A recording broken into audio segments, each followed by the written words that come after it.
사도행전 말씀을 읽어 내려가다 보면 바울 사도께서 3차 전도 여행 이후에 예루살렘에서 붙들리신 일이 나옵니다.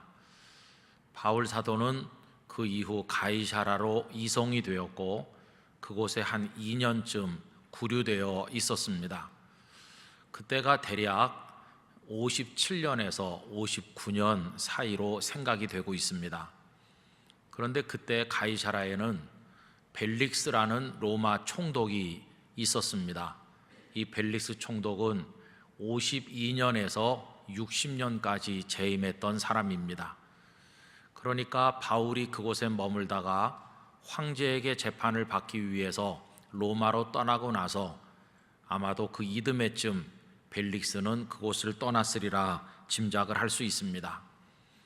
그런데 여러분, 이 벨릭스 총독이 놀랍게도 본래는 노예였었다는 사실을 혹시 아십니까? 그는 비참한 노예였었는데 총독이 된 인물입니다.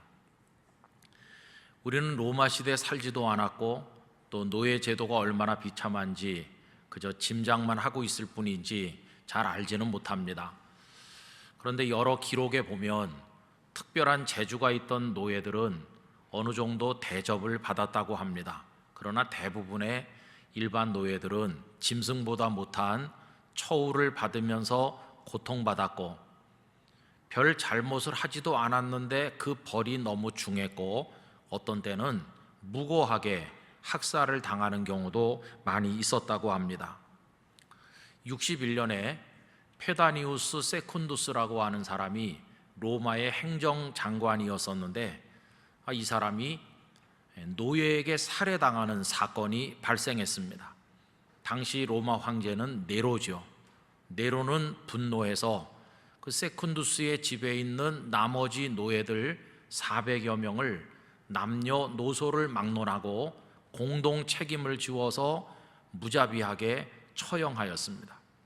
그러니 여러분, 내가 그 주인을 살해하는데 관여하지 않았어도 나도 죽어야 되고 가족이 다 죽는, 이게 그 당시 노예들의 비참한 상황입니다. 그러니까 당시 노예들에게 있어서 살 길은 자유민으로 해방되는 것 외에는 없었습니다. 얼마나 간절히 자유를 얻고 풀려나기를 원했을까 우리가 짐작할 수 있죠. 이 벨릭스도 마찬가지였을 것입니다. 그런데 이 사람은 그 주인의 환심을 사서 해방이 되었고 자유민이 되었습니다. 이 사람 이름 앞에 안토니우스라고 하는 또 다른 이름이 붙어 있는데 그 이유는 그를 풀어준 사람이 안토니아라고 하는 여성이었기 때문입니다. 그의 주인이었던 이 안토니아라는 여성이 누구인가 하면 나중에 로마의 황제가 된 글라우디아의 어머니입니다. 그래서 그 이후로 그는 안토니우스 벨릭스라 이렇게 불리게 되었고 승승장구해서 일개 노예였던 사람이 총독의 자리에까지 출세하는 대단한 사람이 된 것입니다. 굉장한 자유를 얻은 것이죠. 그런데 여러분, 중요한 것은 자유를 얻는 그 자체라기보다는 그 이후에 얻은 자유를 어떻게 누리는가 하는 게 정말로 중요한 것입니다. 그런데 유감스럽게도 벨릭스는 그 자유를 귀하게 여기지 못했고 아름답게 누리지도 못하였습니다. 우선 그는 그 자유를 자기 쾌락과 욕망을 달성하는 악한 수단으로 사용했는데 결혼했지만 다른 여자가 좋아서 그 아내를 버렸고 또 결혼한 그 여자를 또 버리고 또 다른 여자를 얻었습니다. 세 번째 얻은 여자가 사도행전에 그 이름이 등장하는 드루실라입니다. 여러분, 드루실라는 사도행전 12장에 보면 하나님께 영광을 돌리지 않고 자신이 신인 것처럼 스스로 영광을 취하다가 벌레에 먹혀 죽었다고 나와 있는 헤롯 아그리파 1세라는 사람이 있는데 이 드루실라는 헤롯 아그리파 1세의 막내딸입니다. 그러니까 예수님께서 이 땅에 탄생하실 때 베들레헴의 갓난아기들을 무자비하게 죽인 분봉왕 그 헤롯의 증손녀가 되는 여자죠. 이 드루실라는 미모였다고 하는데 그 여인을 얻기 위한 그 욕망을 달성하는 도구로 이 벨릭스는 자기의 자유를 악용한 것입니다. 뿐만 아니라 벨릭스는 돈에 눈이 멀어서 뇌물을 챙기기에 급급했는데, 여러분, 바울이 가이사랴에 구류되어 있는 동안에 벨릭스가 자주 불러서 말씀을 듣기도 했지만 한쪽으로는 바울에게까지도 뇌물을 기대했습니다. 그래서 사도행전 24장 26절에 보면 동시에 또 바울에게서 돈을 받을까 바라는 거로 더 자주 불러 같이 이야기하더라. 바울이 뭐가 있다고 바울에게 돈 좀 챙길까 해서 자주 불렀다는 것이죠. 여러분, 자신의 자유를 아름답게 사용하기는커녕 욕망을 위한 도구로, 그리고 돈을 챙기고 권력을 부리면서 그렇게 악용한 사람의 결말이 어떠하겠습니까? 결국은 이 벨릭스의 폭정을 견디지 못하던 유대인들이 로마 황제에게 호소하게 되었고, 황제는 그를 그 자리에서 축출했고 폼페이로 추방하였습니다. 나중에 알려진 바로는 그 폼페이의 베스비우스 화산이 폭발해서 온 도시가 화산재에 덮일 때 드루실라도 거기서 죽은 것으로 그렇게 알려지고 있죠. 이 벨릭스에 대한 후세 평가는 굉장히 냉혹합니다. 로마 역사가인 타키투스는 잔인하고 음탕하며 노예의 정신으로 황제의 대리권을 행사한 자, 이렇게 평했고, 유대인 역사가인 요세푸스는 유대의 운명을 지배했던 자 중에 가장 형편없는 자였다고 표현하였습니다. 여러분, 자유를 얻었잖아요. 노예가 자유민이 된다는 건 이건 기적 같은 일이잖아요. 그 소중한 자유를 얻었는데 그걸 아름답게 사용해서 인생에서 빛이 나게 한 것이 아니라 쾌락을 추구하고 돈을 추구하고 그 자유를 악용했을 때 결국 그는 사람의 노예에서 벗어났지만 이제는 더러운 욕망의 노예로 살다가 멸망하게 된 것이었어요. 우리는 잘 기억해야 됩니다. 자유를 얻는 것도 중요하지만 오늘 설교 제목 그대로 자유 그 다음이 중요합니다. 자유를 잘 누리는 게 얼마나 중요한지요. 그래서 하나님께서는 바울 사도를 통해서 오늘 본문 1절에서 이 사실을 말씀하고 있습니다. 1절 말씀 우리 다 같이 함께 읽도록 하겠습니다. 그리스도께서 우리를 자유롭게 하려고 자유를 주셨으니 그러므로 굳건하게 서서 다시는 종의 멍에를 매지 말라. 아멘. 자유를 얻었어도 그 자유를 제대로 향유하지 못하면 또다시 종이 되고 또다시 멍에를 짊어지게 되니까 절대로 그렇게 하면 안 된다고 당부하시는 겁니다. 우리 영락교회 성도 여러분들이 하나님께서 주시는 자유를 복되게 누리시기를 간절히 바랍니다. 그럼 여러분, 이 자유를 어떻게 누려야 하나님께서 원하시는 복된 자유자가 될 수 있을까요? 우선 첫째는 하나님께서 우리에게 누리라고 주신 여러 가지 억압으로부터 벗어나는 자유를 기쁨과 감사함으로 마음껏 누리시기를 바랍니다. 1941년 1월 6일 미국 대통령 루스벨트는 의회에서 연설을 하면서 우리 사람들에게 꼭 필요한 4가지 자유를 이야기하였습니다. 그 첫째는 자신의 생각을 자유롭게 말할 수 없게 하는 억압으로부터 벗어나는 언론과 표현의 자유.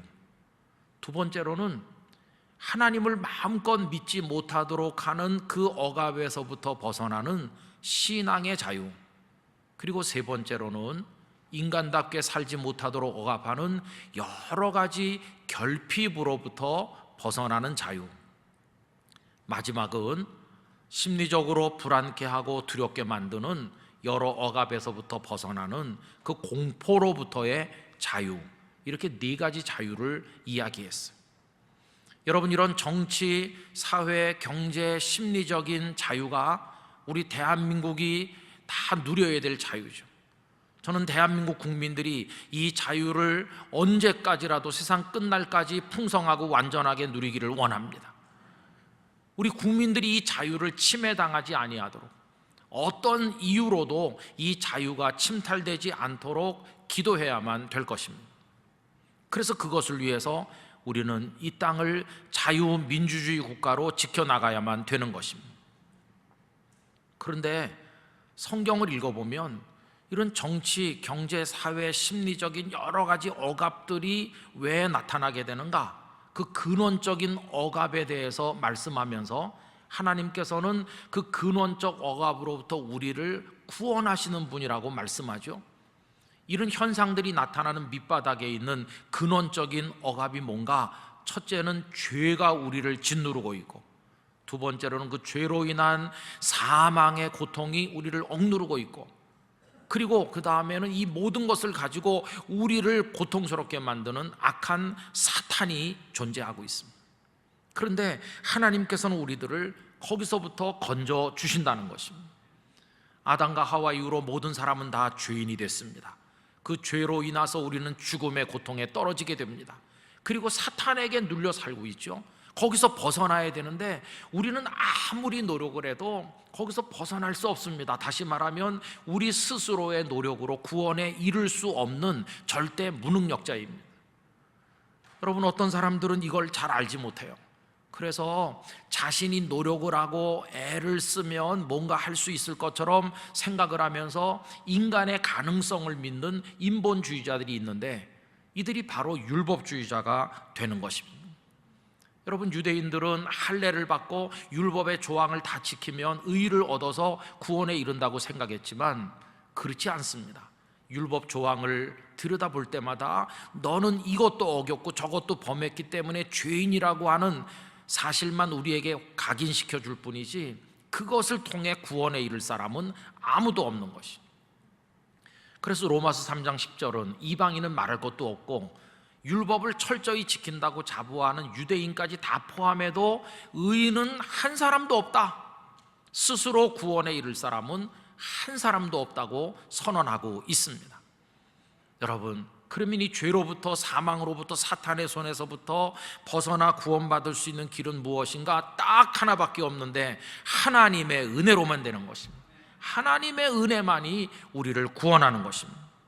하나님께서는 독생자 예수님을 이 땅에 보내시고, 예수님은 십자가와 부활을 통해서 생명의 길, 구원의 길을 열어놓으셨고, 그것을 믿는 자는 누구든지 멸망에 이르지 아니하고 구원 얻도록 우리에게 길을 열어 주셨습니다.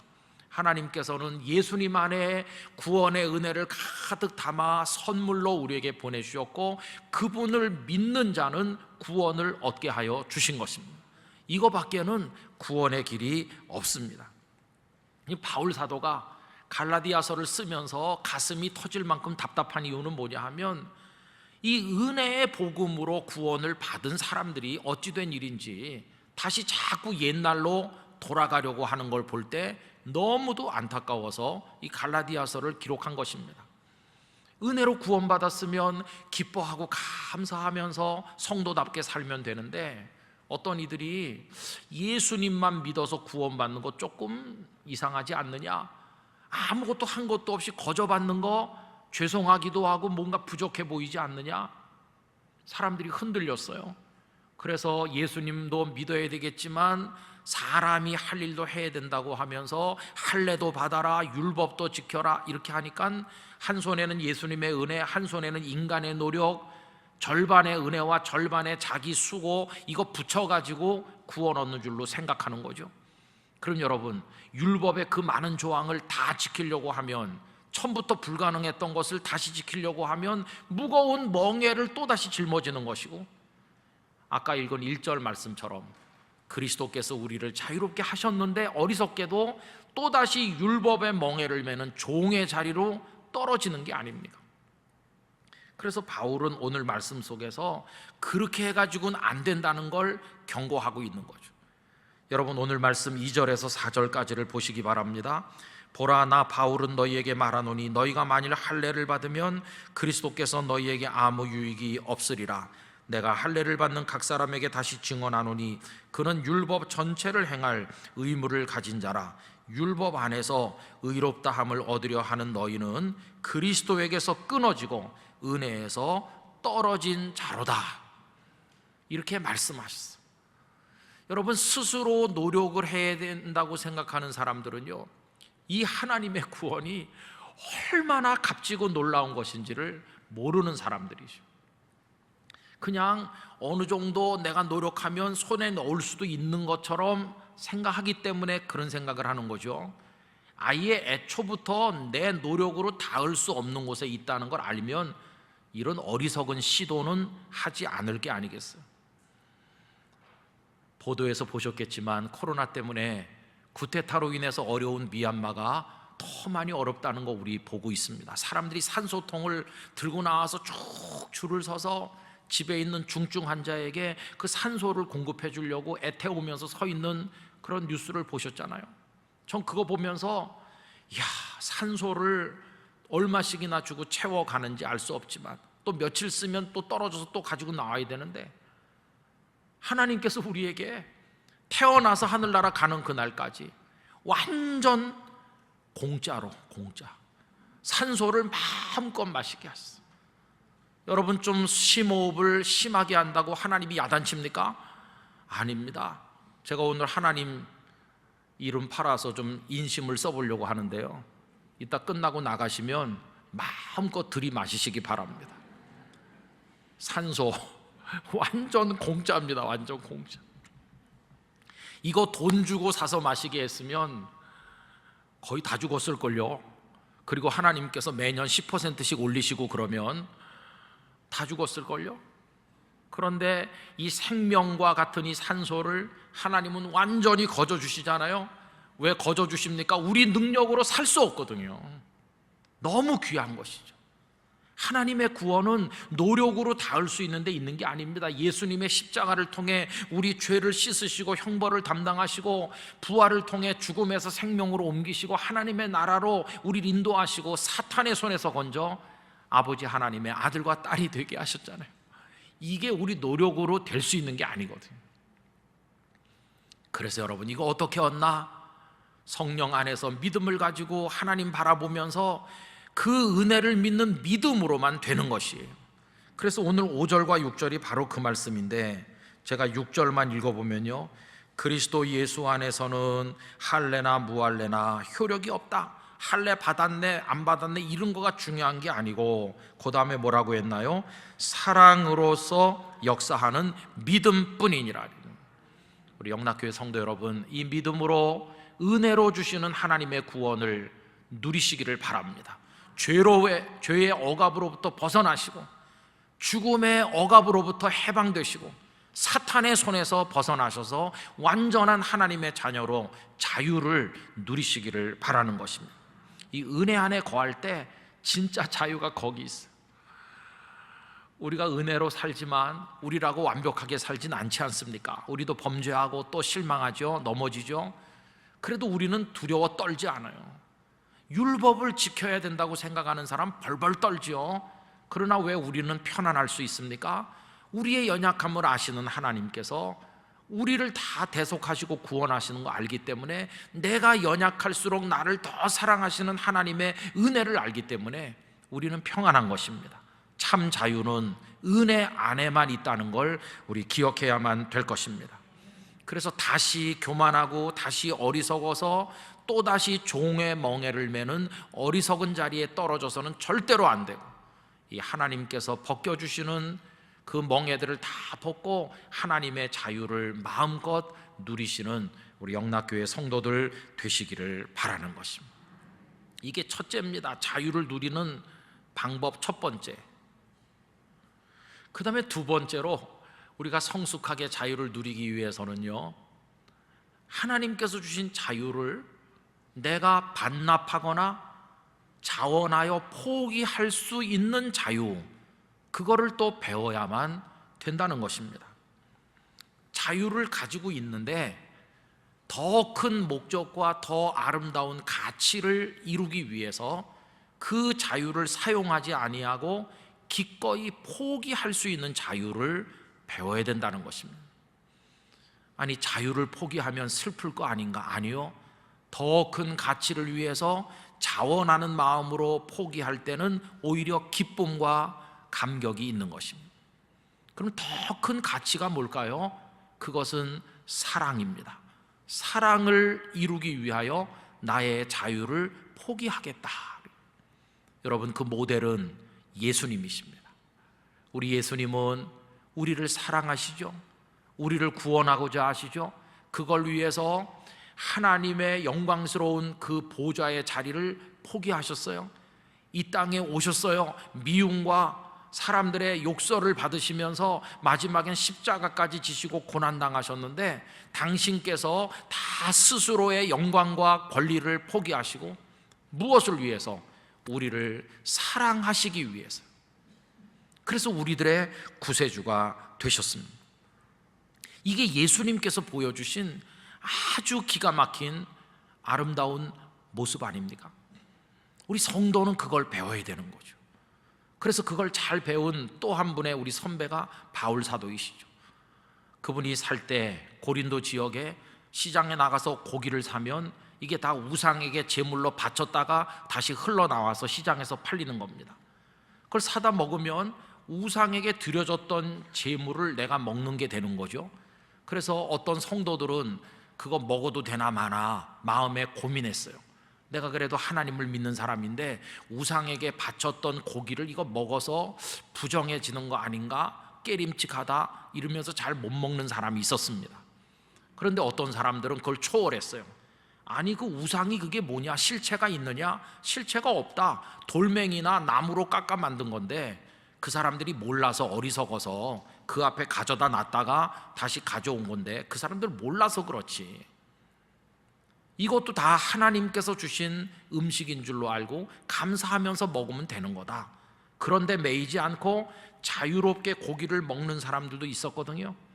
바울도 거기 속하는 거죠.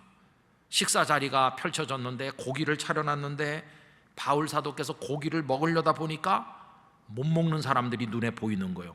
왜 못 먹나 했더니 아직 우상에 대해서 너무 신경이 쓰여서 먹어도 되나 두려워서 못 먹는 믿음이 연약한 사람들이 눈에 보이는 거예요.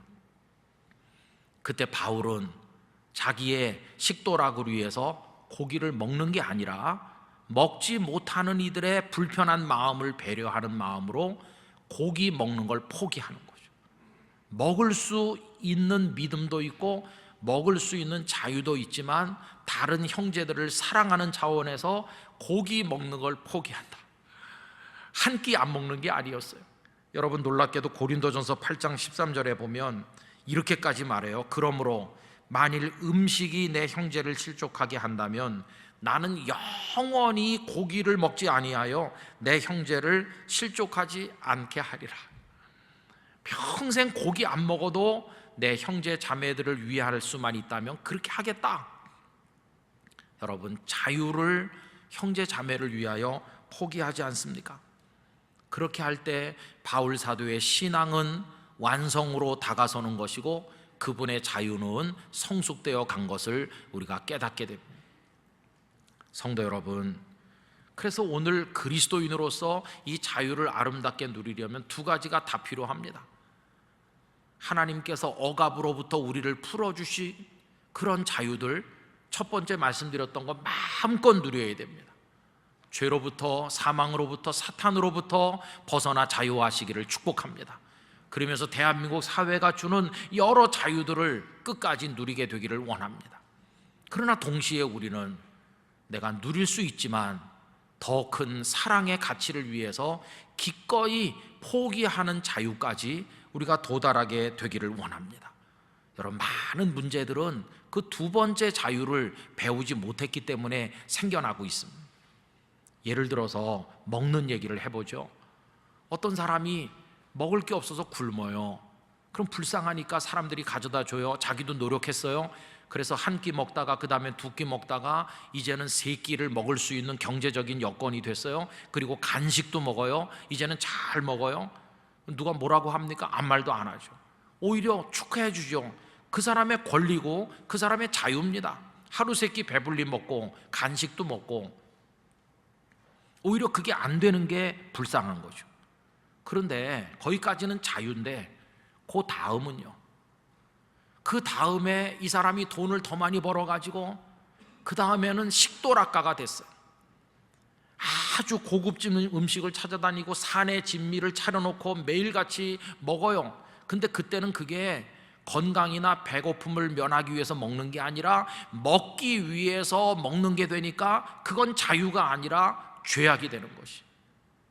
더군다나 그 옆에 먹지 못해서 피골이 상접한 다른 사람이 있는데 그 사람 보는 앞에서 내가 능력도 있고 자유도 있어서 먹는데 그러면서 먹는다면 그건 하나님 앞에 큰 악이 되는 거예요.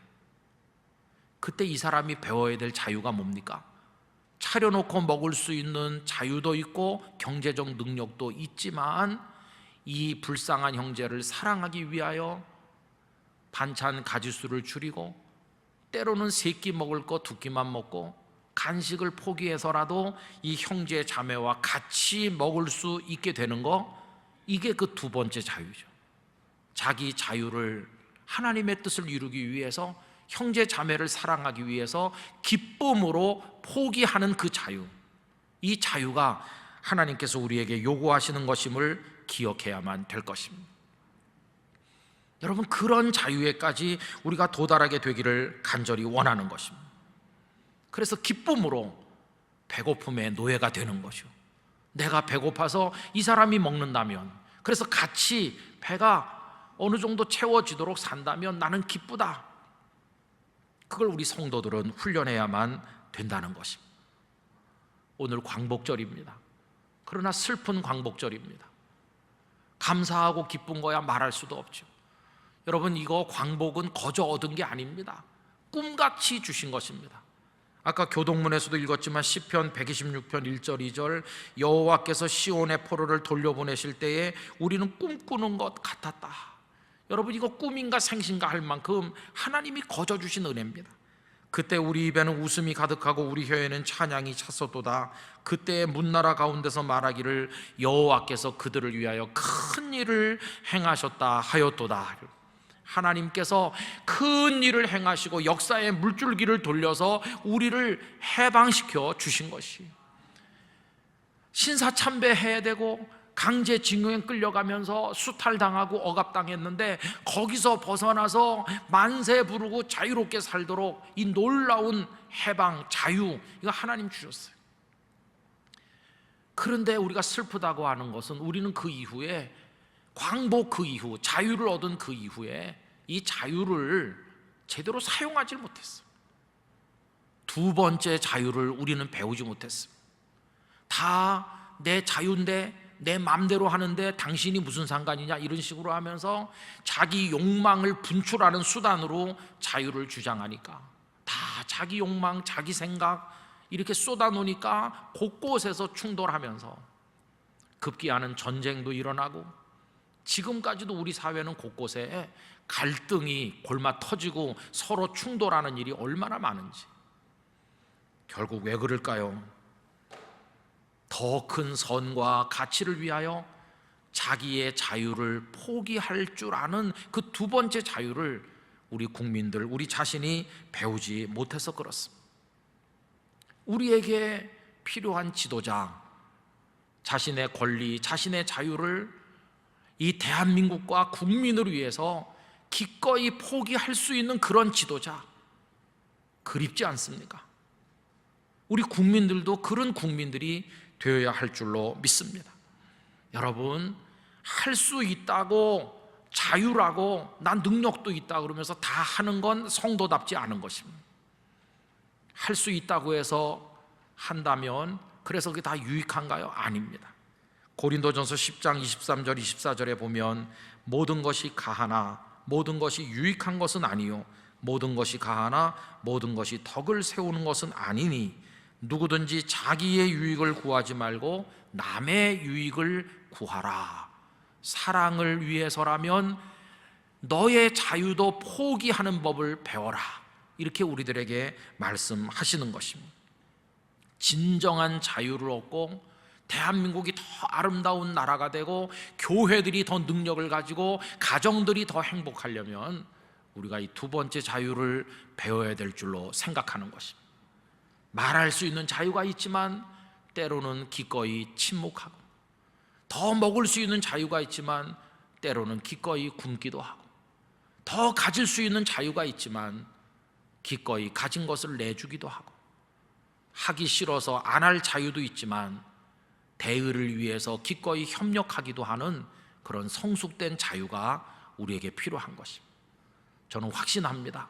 가정에서 서로가 그렇게 하면 천국 같은 가정이 될 것입니다. 교회에서 성도들이 그렇게 하면 더 건강한 반석 위에 세워진 교회가 될 것입니다. 우리가 국민으로서 사회에서 그렇게 하면 대한민국 사회가 더 밝아질 것이고, 그것이 무르익을 때 복음 통일의 그날도 앞당겨질 줄로 믿습니다.